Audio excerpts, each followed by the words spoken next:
औरत और लड़की की आत्मा। यह एक चौंका देने वाली घटना है जो 1950 में घटी हुई थी।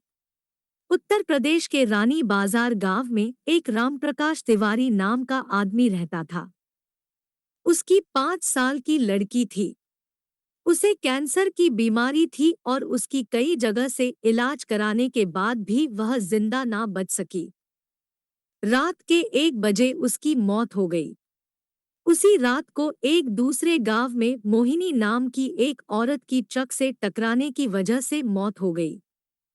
मृत के परिवार वाले लोगों ने उस औरत का दाह संस्कार कर दिया।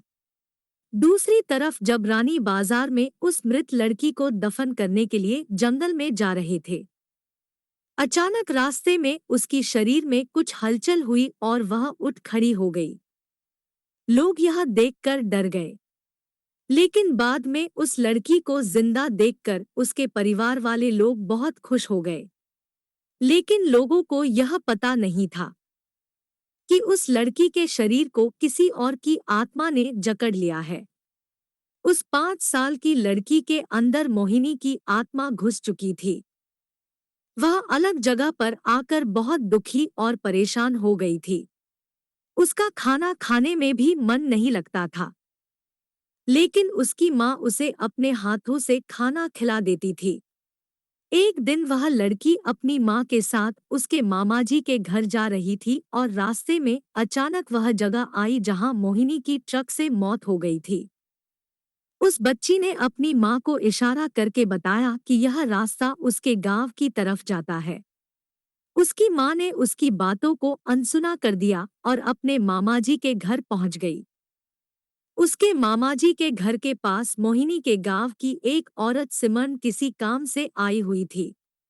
मोहिनी की आत्मा ने उसको पहचानकर उसको आवाज देने लगी।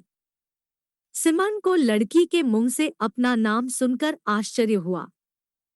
सिमरन के पूछने पर उस लड़की ने उसको अपनी पूरी घटना बता दी और बोली कि मेरी मौत से पहले ही मेरे घर वालों ने मुझे जला दिया और इस बच्ची की खाली शरीर को देखकर इसमें रहने लगी।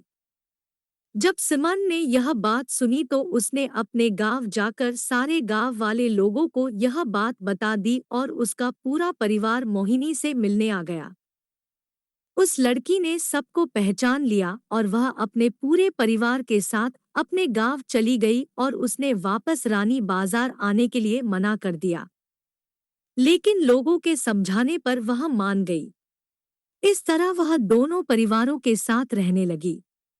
इस कहानी से पता चलता है कि कभी किसी की अधूरी इच्छा पूरी ना हुई हो तो उसकी आत्मा किसी और के शरीर में जा सकती है। तो दोस्तों, ये थी हमारी आज की कहानी। आपको पसंद आई हो तो कमेंट करके हमें जरूर बताएं।